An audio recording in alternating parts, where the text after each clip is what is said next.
So we did the life and death decisions of the C-suite. And so it was a collaborative book among mastermind partners, really talking about the decisions that an employer makes within their healthcare plan can have life and death catastrophic effects on the employees, or even just financial. And so we talk about the different areas of that, whether it be the enrollment side of things, whether it be direct primary care. I wrote a chapter on PBMs and how the big ones are ripping off the plan by 40, 50%. But all these are just solutions and things that we're finding with real life studies and real life cases, talking about how we're making a difference in the employers and the employees' lives. But what, one thing we learned, and I know Nelson says is, some people go in, other brokers go in and throw their business card down, you walk in and slap your book on the table. Well, I'll tell you, that is true. And you want to talk about credibility, whether it's you writing a book by yourself. I know like Robert Slayton's done one or two of his own, but I just had another collaborative book come out with some people. I forget what it's called. It's got the shit happens or something on the cover, but everyone's got That's the cover. Just Google that shit. Yeah. Happens. You're going to get the face. But you put these are the things that people are looking at. And so when I send a packet out, and I'll use an example of last fall, I sent out a package with an article. I was in CEO Today magazine. I think it was, or Chief Executive magazine a couple years ago during COVID, where the highlight of one of my clients and things we did. So I have that article. I have some other materials. We do have some case studies, and then I have the book, and I sent out 5 packets to 5 different CEOs and CFOs at companies in Austin. Every single one of them. Then I followed up with a phone call. Every single one took my call. And with an hour conversation, I took broker record on all of them. Welcome to the Rockstars Rocking podcast, powered by Voluntary Disruption, a show dedicated to people who are crushing their business and life goals. These are bite-sized conversations with leading rock stars in their respective industry who are pumped to share their story to help drive you to the next level. So, are you ready to rock? Speaking of rock stars, here's your host, Eric Silverman.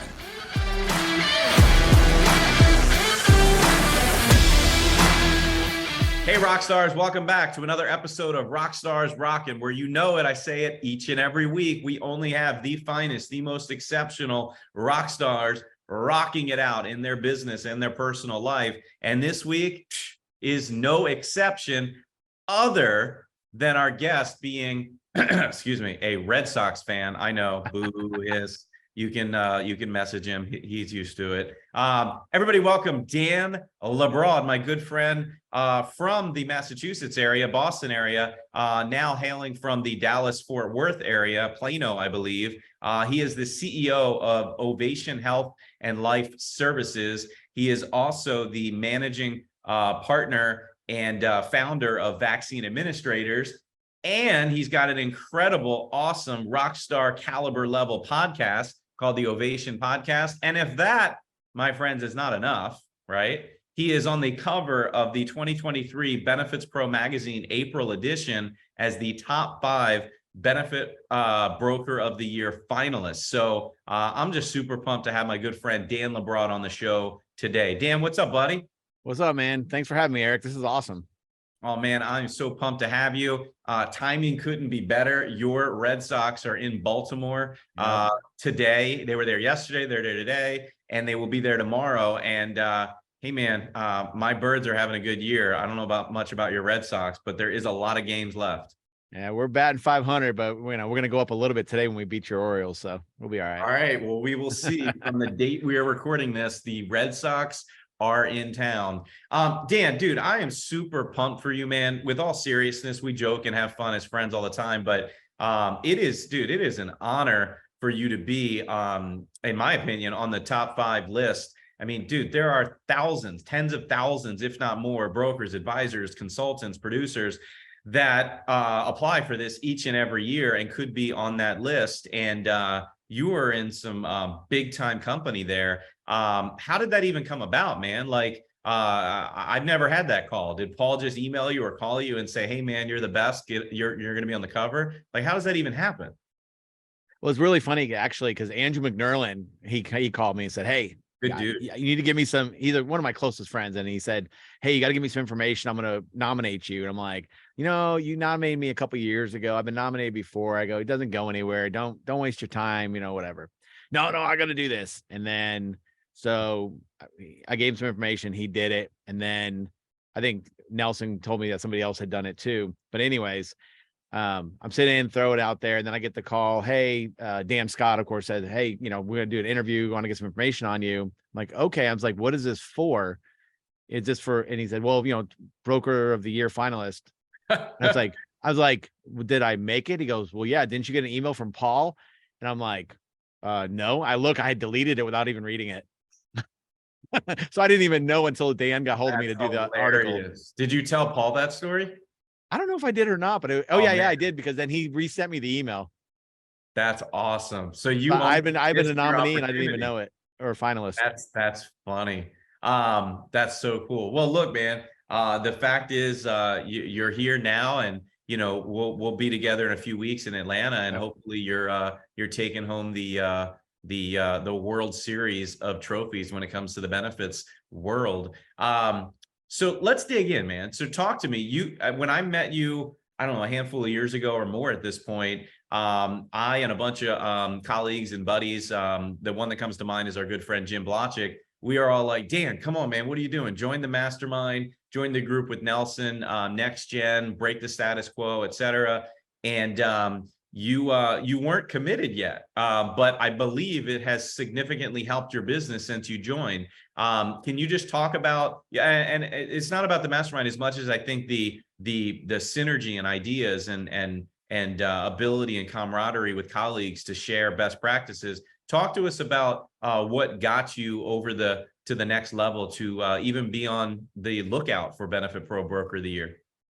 Well, it's really interesting because when I went to, and I can't remember who had referred me into Nelson, but I had a conversation with Nelson Griswold on the phone, and he's like, man, based on what you're talking about, where you're doing a level funding with your clients and the way you deal with stuff, you should come to Ascend. And so, he said, hey, we'll pay for you to come to Ascend, just book your airfare and your hotel, and come and check it out. And so I went, and just the conversations that were happening about better quality care, lower cost, self-funding, things I hadn't really even thought about or kind of thought about. It blew my mind. And I was like, these are the people I want to be around. And Blachek was a big instrumental part in the beginning. I met him right away and kind of latched onto him. And I just knew that these are the people, these ideas and the conversations that were happening, I wanted to be part of. But it is a financial commitment. And I really, growing business, growing family, like, man, I know when my wife would say, hey, you got to show some ROI before you spend the money. I'm like, well, I got to spend the money to get some ROI. But so Blachek, you and other people were saying, no, you got to join, you got to join. So that went on for about 2 years. And I promised, I said, let me close my first truly unbundled self-funded case based on what I've learned. He really did, guys. Those that are listening, that's not hyperbole. He said it just like that. Yeah. And so I remember after that second year, it was October, we did open enrollment. I closed my self-funded case. And at the January Ascend, right before it, I said, hey, I'm in the mastermind. And that was it, and I did it like I said I would. But that client I got because of what I learned in those 2 years hanging out with you and Jim and everyone in the mastermind, that helped me do that. And what's funny is that client has been self-funded 20 years before the prior 20 years.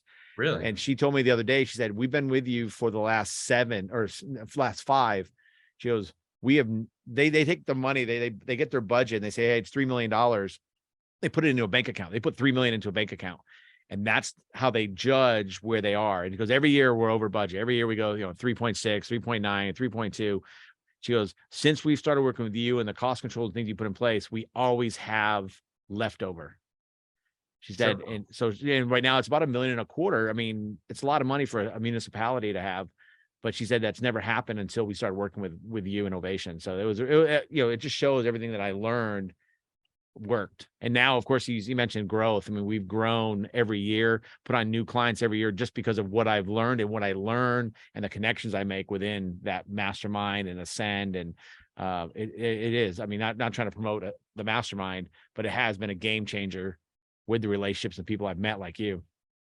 So it's one thing, and we're going to dig into that. We got plenty of time. Those who are listening, grab your favorite ice cold or warm beverage, wherever you are listening to this, and dig in, because Dan's about to blow your mind with some ideas. And the first thing I want to talk about is it actually precedes the closing or opening of a new client, meaning you can share you can have all the best wisdom and knowledge in the world to share with a CFO and to an employer, an HR team, you name it, but you got to get to the dance first. So I want to talk about some innovative things that you're doing that I know about that is really helping you with marketing to get your name to the point where when you make a call or send an email or somebody introduces or meets you, that they actually give you an ovation the time of day. Because let's face it, best ideas in the world don't matter if nobody is going to talk to you. So can you maybe share with our listeners, as you know, are mostly advisors, brokers, consultants,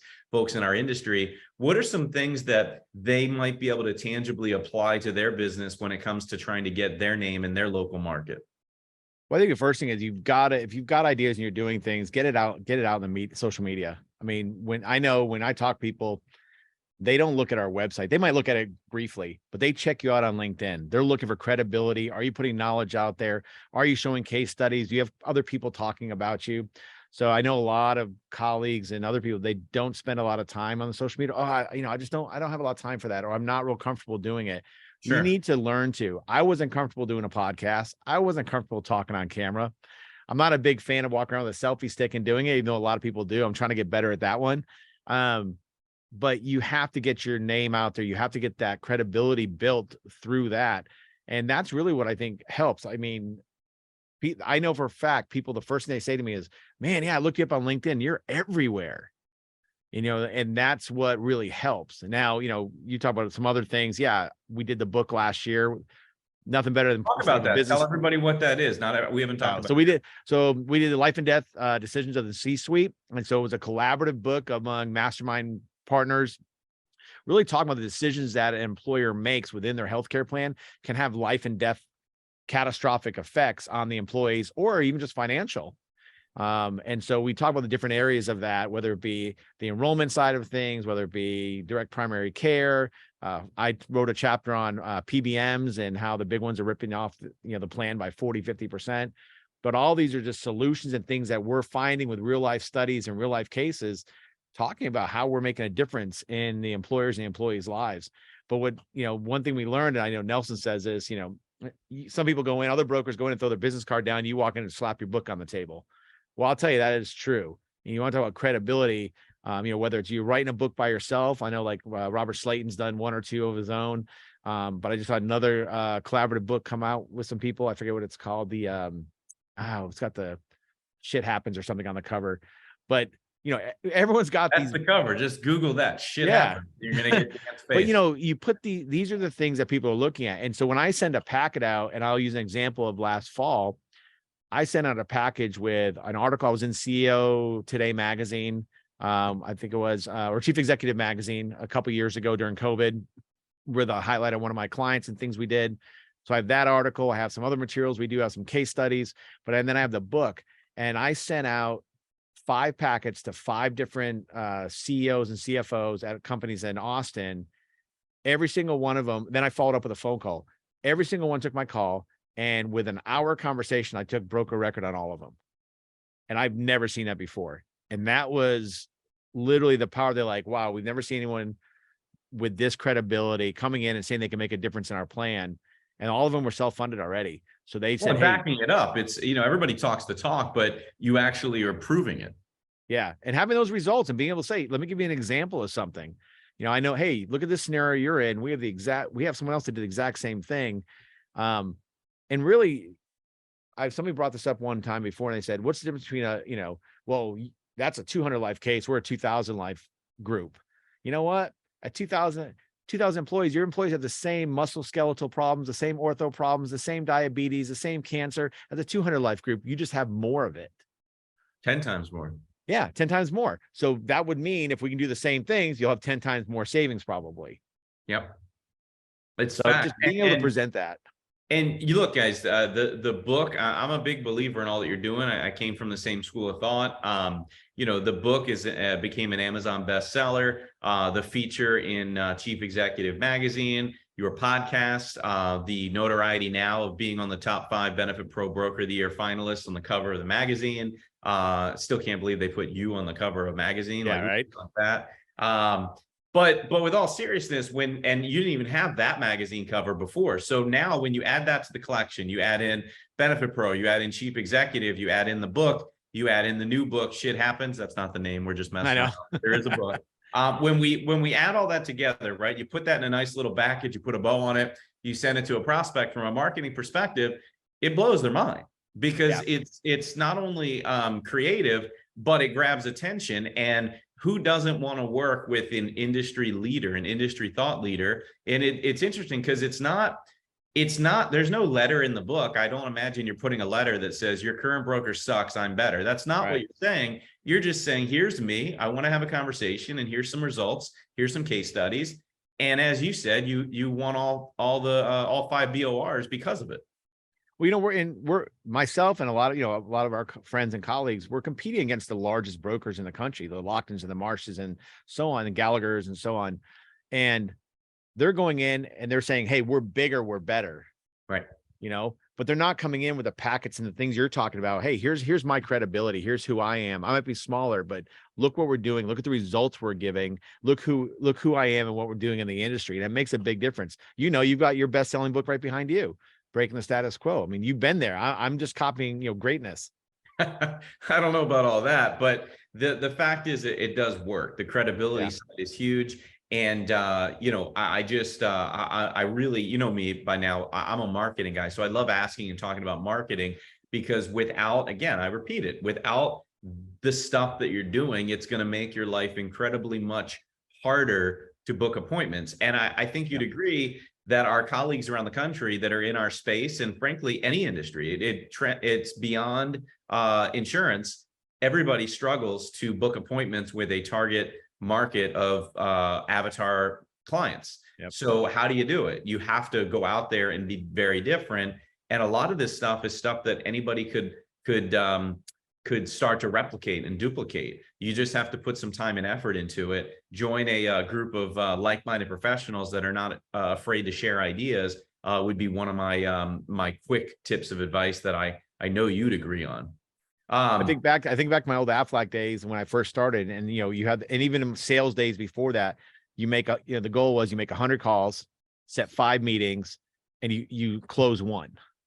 Mm-hmm. Now my goal is I'm going to make 10 calls, book 8 meetings, and close 4. And so it's just using the tools that we're given to just have better results works. I mean, and booking appointments, you said, is the hardest thing to do, but when you get that credibility and you send that stuff out, it becomes much easier. Well, we'll keep moving in this direction. You started you're the founder and chairman of the Lone Star Council of what's called the C-Suite Network, and you're part of what's called the Hero Club. We don't need to dig into every single detail about what those are, but I would like a quick snippet, because that's something you created that is going to be full of C-suite leaders from all various walks of life and industry in the greater Texas, Dallas-Fort Worth area. Well, yeah, it was interesting because that was another, I guess, perk or benefit that came out of when I joined the mastermind, or right before. Nelson was in the Hero Club and the C-Suite Network with Jeff Hazlett and Trisha and Bill Wallace here in Dallas. And so as part of the mastermind, they said, oh, well, you get this membership to C-Suite Network. I'm like, all right, I don't know what that is, but I'll get involved. Sounds great. And so they started, all this content, C-Suite TV, C-Suite Radio, all these great things, which now, of course, my podcast is on in C-Suite TV radio. In fact, they got me on United Airlines last fall, which is pretty cool, getting your own podcast listed on United Airlines. But our books are in there too. But the big thing was that you were in this, big network of, 100,000 C-suite executives around the world, collaborating, talking, and also getting your name out there. And I just saw how this was this big worldwide organization with this massive content. And I told Trisha, I said, we're talking about, nationwide, worldwide. I said, but, Texas is its own little country. We got our own culture. We got our own people. We got amazing people. And I pitched the idea of the Lone Star Council, creating this council, where we can focus on Texas businesses, Texas business owners, Texas executives. And so that's when it was born. It was born during COVID, And we have some great people on. We had, the CEO, of FC Dallas, Dan Hunt, the Hunt family that owns Kansas City Chiefs. He's been on. We've got some amazing national celebrities and CEOs on the Lone Star Council, but then we're also networking some great people. And so the goal of that still is and always was, let's bring the great leaders and minds of Texas together on one platform. And so having the support and the people in the C-suite has been amazing. So I'm looking at the article that was written by Dan Cook for the BenefitsPRO Broker of the Year finalist. They did a feature article, interview, or what have you. And one of the things that that stood out is, to me at least, is how, and I just love the quote they use. This is Dan's quote. It says, "I have always had a desire for freedom, to work as I wanted and to set the rules. I'm not a big follower of the status quo." And I don't know, man, but I think that's probably why you're on the cover. I think that's why you're having such great success winning new business, because you're doing things that are not traditional. You're not just knocking on a door, crossing your fingers and hoping somebody calls you back. Talk to us about your passion for just going. If somebody says go left, you go right. Somebody says go up, you go down. Talk about that. I was watching yesterday, Matt McConaughey did a huge 5-hour motivational, get your life together. I think it was Keep Living or Art of Living or something podcasting yesterday. He had Tony Robbins on it. He had a bunch of great speakers. And one of the guys that was on there, Drew something, I forget his last name. It was a great thing to listen to while I was in the office working. But he said something about he wanted control. That's why he became an entrepreneur. And I think that's where mine is. It's not just like following status quo. I realized I always just wanted to have control, good or bad.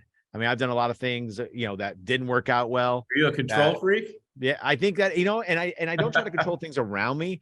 I just want to have control of my own life. I want to be able to, like we talked about family. I want to be able to leave at 3:00, go pick up my kids from school, take them to their practices. I want to go have a lunch with people if I want to. I want to take a day off and go to the golf course if I want to. I want to be able to design plans for my clients and have control. Same thing. We tell our clients, this is how I work. This is how we work. And hopefully you can work with us that way. And a lot of clients can push back, say, no, you're going to do what we tell you to do. I'm like, yeah, it might not be a fit then. We're going to butt heads a lot. But ultimately it's just about making my own decisions, being in charge, running things the way I want to. And I think that helps from a growth perspective is I never worked for a carrier. I never worked for another broker. I had zero experience. So I've winged it my whole career. And that's led me to make some mistakes, but it's really let me do things that were always best for my clients and for my family. And ultimately in the end, and now business. I mean, we're seeing great growth because of those decisions. But yeah, I like having that control over what we do, where we go, whether it's personal or professional. So talk to me about what Ovation is doing so significant as a lead-in with employers that you believe is really getting them to raise eyebrows in a good way and say, you know what, they're onto something over there. Dan's got some good ideas. We really got to give it a fair shot. What's something that you might be able to pinpoint that is standing you out other than getting the appointment? Again, the marketing bomb, the book, the articles, those are great, but you actually have to have substance behind it. Well, I think so many go out there and they say, I'm an insurance broker. We're going to quote things. We have great relationships. We're going to reduce your costs. I've kind of taken a different approach, at least even when I have that initial conversation. We now say, we are a business consultant, and we focus on the overspend and profit leak in your business, specifically focused on the healthcare and employee benefits. And so I never say the word insurance because it's not about insurance. Insurance is something that protects you down the road, but realistically, it's about any other business, any other part of your business. You're focused on overspend, profit leak. How do I get paper for 5 cents less a ream, and how do I do this at a lower cost? So we really try to focus the business owners, and have a conversation about, this is a top 5 expense of your company. You do have some say in how that's spent. You have a fiduciary responsibility of how your employees' money is spent on this. Are you being responsible in every aspect of this business expense? When you approach it that way, they tend to listen more. because now it's not an insurance thing. Because the minute you mention health insurance, they're kicking you down to HR. And HR does not have the power to make these multi-million-dollar decisions. They're involved in it, but they don't have that power. But when you approach it from, this is a business decision, a business expense, and I am a consultant to help you rein that in, have some control and transparency, show you where you can do some different things. It changes that conversation. And that's where they look at it. I think coming in as that consultant, and I had a meeting the other day with someone on the phone. He goes, so you're a consultant, so you're not an insurance broker. And I was like, exactly. I said, now we're going to handle the insurance side of it for you, but we are your consultant there to help you get the most bang out of the dollars you're spending and hopefully even reduce those costs. And it was a total game changer. And he's like, yeah, great. So I'll send you all the information you need. That's nice. I like that. That's a good story. And it's so true. And look, I've said it for years, word choice is paramount. So it's not a subtle difference. It's a very paramount, important difference. And the perception really does equal reality amongst your prospects and your clients when they view you in this case, they're viewing you in the same light that they view their financial advisor and their CPA, as opposed to most insurance brokers get viewed no better than the guy or the lady that sells them copier paper, to use your example. So I think it's huge. And I think I think it's a big difference that somebody could start implementing tomorrow if they really wanted to after they listen to the show. Talk to me about vaccine administrators. What is that? I've never even heard you talk about that, but I know it's a big part of your growth strategy. Yeah, it was really funny. But go back almost a decade now. I was sitting with a really good friend of mine. We knew each other just, I think, through a bank or something. He's a marketing guy. His wife's a doctor. And so we were sitting around lunch one day and he's like, man, I want to do something outside of this. And I just finished a phone call booking a flu clinic for one of my clients to do at their office. He's like, what is that? I said, well, we have somebody come in and they're going to do flu shots for 100 people. And it gets billed the insurance, whatever. And he's like, we could do that. I'm like, huh? He's like, you have the clients in the marketing. I've got the medical practice. We could combine the two and build out a flu vaccination service for businesses and so on. And so that year we kind of brainstormed and worked on it. It was already kind of in the flu shot season. So the next year, and Michael is a technology guru. He created this back-end system. Everything's run on iPads, everything's technology advanced. And we went out and I booked appointments. I mean, I had 2 or 3 clinics going a day. I started with all my clients and we started doing theirs. We went to my kids' private school. We did 400 vaccines in one day. We were doing kids, we were doing the parents, we were doing the families. We started doing corporate buildings. We even did some community fairs. So we ended up getting an ambulance and retrofitted almost like a limo. And so you go inside of it, it's got TV screens and neon lights. We had a nurse station, computers. It was an old ambulance. And I wish I had the pictures to show you. It's badass. And so we'd pull up into these fairs and we'd have people just walk in, they'd fill out on the iPad, just give us their insurance. They'd walk in and we'd give them their flu shot and then we'd bill it to the insurance and get paid. And it was fantastic. And we really enjoyed it. And then COVID hit, of course, kind of shut it down for a couple of years because of COVID. Nobody's getting flu shots. Offices aren't open. Now we're still doing it, but we're doing select ones. It's kind of slowed down because now we have a nursing shortage. And so getting nurses that we can push out. So the business is still going great. We're selective, but we do shots at FC Dallas. I mean, we do community fairs, large schools. It's a lot of fun, but it's a good industry. But I'll mention something that's really interesting. We talk always about healthcare. I went from, now I'm battling providers and costs and health insurance all the time. But now I'm on the provider side as well. And I'm looking at this. And so we're getting billing and I realize how broken the system is when we're billing out for flu shots and we're billing out 2, 3, 5 different codes. If you go get a flu shot in the afternoon at a doctor's office, there's like 3 codes we use. If you do it after 5 o'clock, there's 4 codes you use. If you do it on a weekend, there's more codes there. And then you get to bill more because we have a doctor on premise. So now you're billing more for this. So we saw us getting reimbursed, $180 for a flu shot down to $25 from Aetna. And that's where, you see this overspend. So I was always in this dilemma of what we're getting paid and is this reasonable and fair? But really what was interesting was looking at the different carriers, how there's no consistency in what they reimburse. We can bill the exact same thing that Aetna, Blue Cross, and Cigna, and we'll get 25, 60, and 120 reimbursed. I'm like, how is that possible? I mean, that's part of that broken system. So it further showed me for the benefit side of, hey, and so I have clients that would say, hey, can we use your service? And I'm like, yes, you can, but I'm really not comfortable with it because I'm trying to save you money and control your healthcare costs. And I know what you're going to get reimbursed. It's more than it should be. So it was really, it really taught me a lot of stuff being on both sides of that table. So, keeping in that same vein of train of thought, you're meeting with in my example here, you're meeting with a client or a prospect. Doesn't matter. Let's say they have a couple hundred people. They're currently fully insured, and they love what you have to say, but they're not willing to make any moves right now. Whatever their excuse is, doesn't matter, good, bad, or indifferent, but they like you, they're ready to give you the BOR. What do you do in that scenario? Is that a dilemma too? Do you take it? Do you not take it? Do you take it and then try to move them in the right direction over time? Do you pass on it completely and let them continue down the road with an inferior broker or advisor? How do you handle that? Because you know what happens. Yeah, I think you have to find out what their pain points are. And maybe it's something we can help them with on a consulting basis. And we say, look, we know this is a big problem. You don't have to change brokers. Stay where you are. Let us help you. Here's what it looks like. And maybe down the road, you become our client, maybe not. We're working with a large group right now. It's a 5,000 employee group. They're like, well, we're with Aon.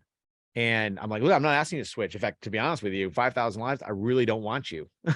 You're a little out of what we normally do. I said, but we're working with them on the pharmacy side. So they're looking at now hiring us as a consultant to only as the PBM and the pharmacy consulting, and they'll stay with Aon, and we'll just come in and help fill that gap.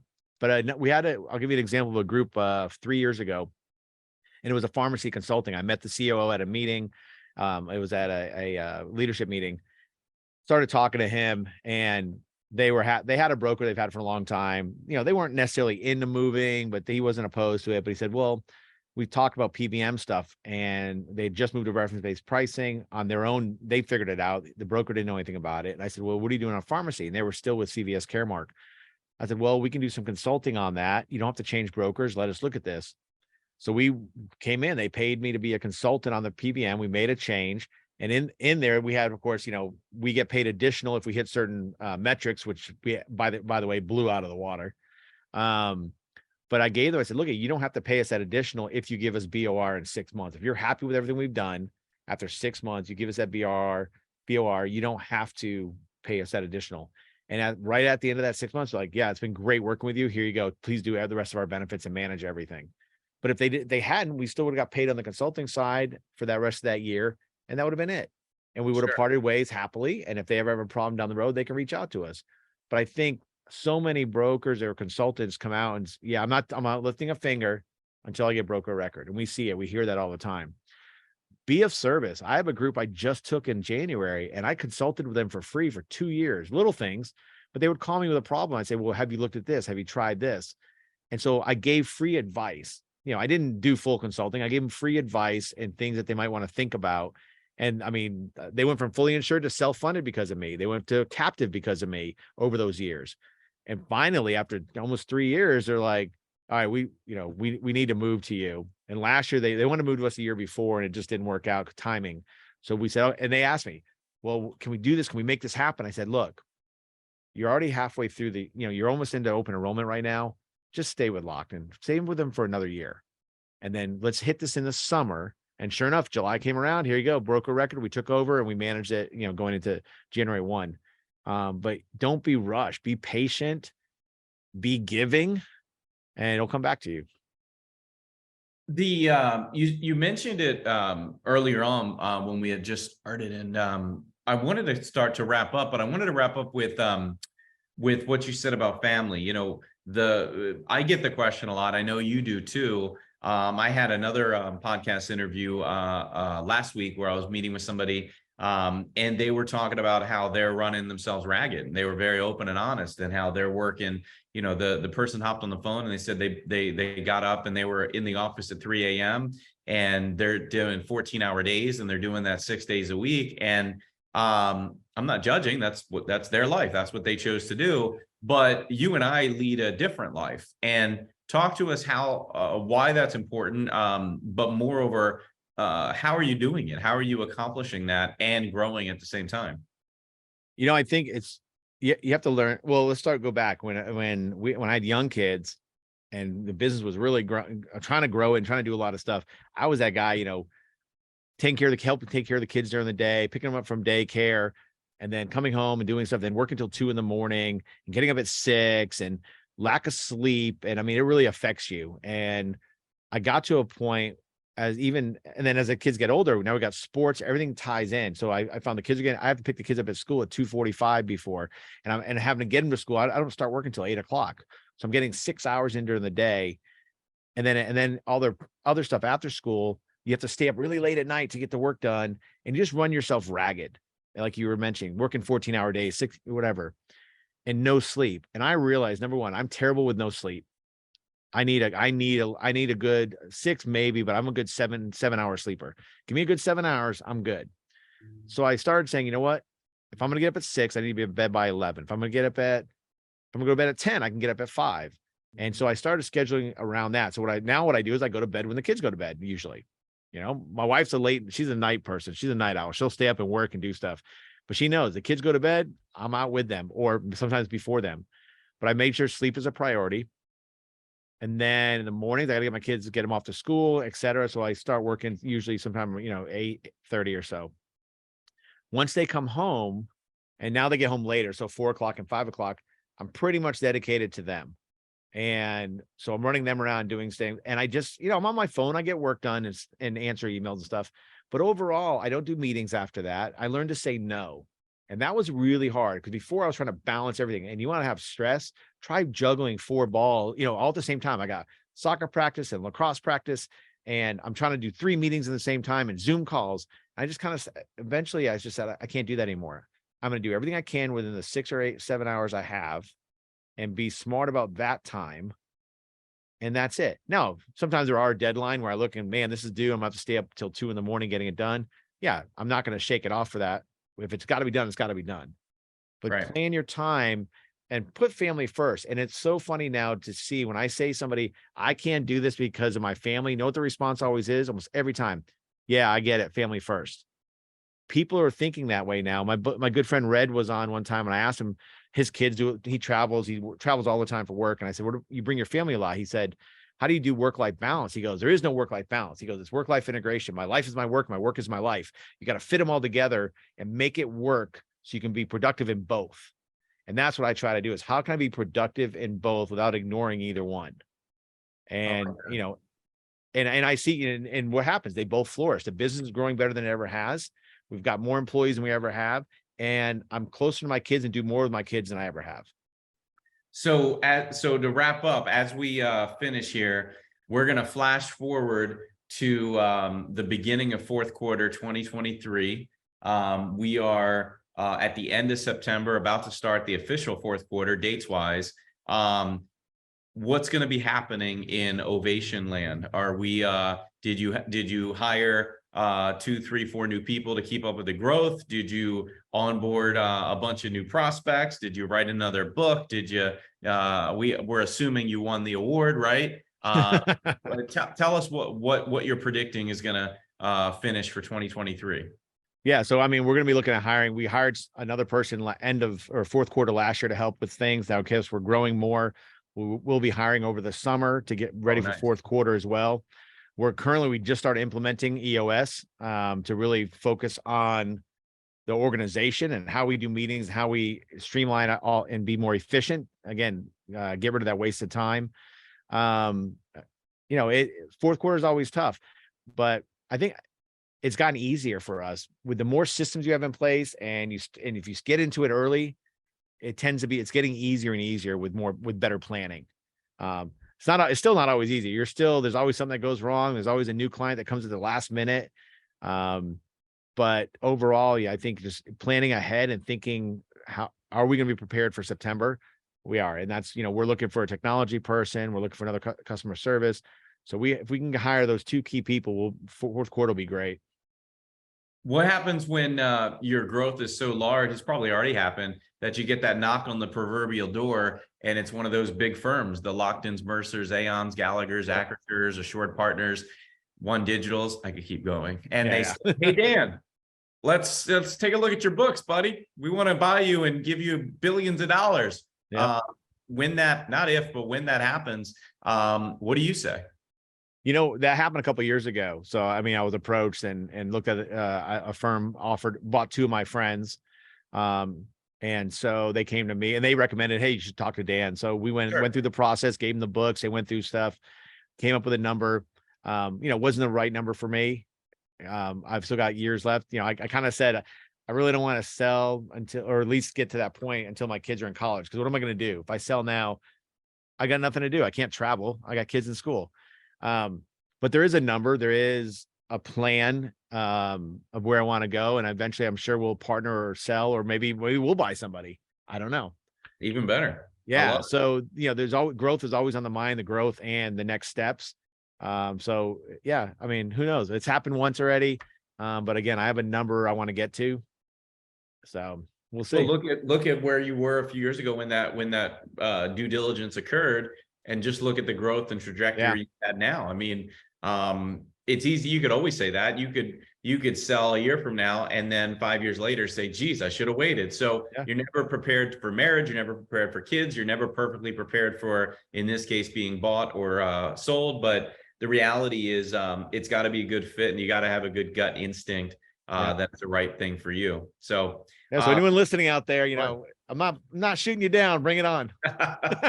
Fair enough. Dan, any last minute words of wisdom, parting shots before we let everybody go? I think just keep going after it. I mean, be honest and open with prospects and clients, and do the best for them always. And I mean, everything will work out. I mean, that's all I ever do. Just honesty, openness, and work ethically. I love it. Well, look, man, you said it all. I appreciate you coming on. I'm looking forward to my Baltimore Orioles beating your Red Sox tonight. We'll see about that. And tomorrow. We just need at least one more win, and I win $50 from our good friend and colleague Ted Dixon. Hey, Ted. Let's throw another 20 on today's game. Let's go. I'm in. All right. Today's game. Today is we're recording this on Tuesday, 25th, for those listening to this in a couple of years, because all your ideas, frankly, they're evergreen. So I hope people are listening to it in the future. Dan, look, just like you have a good team. I have a good team. I wouldn't be anywhere without them. And I don't do anything but show up and ask some questions and have a lot of fun while interviewing friends of mine and new friends of mine. So by all means, for everybody behind the scenes at the Rockstars Rocking podcast, I'm Eric Silverman. That is and always will be the one, the only Dan LaBroad, 2023 Broker of the Year finalist. On the cover, hopefully we'll be on the cover, a solo cover, which would be unveiled at the 2023 BenefitsPRO Broker Expo. And hey, buddy, I look forward to seeing you in a few weeks. Yes. See you in a couple of weeks. Thanks, everybody. Thanks for listening. Thanks, Dan. Thanks so much for tuning into this episode of the Rockstars Rocking podcast. If you haven't done so already, make sure you're subscribed to the show wherever you consume podcasts. And if you feel so inclined, please leave us a review. 5 stars would totally rock. Until next time, Rockstars, keep rocking.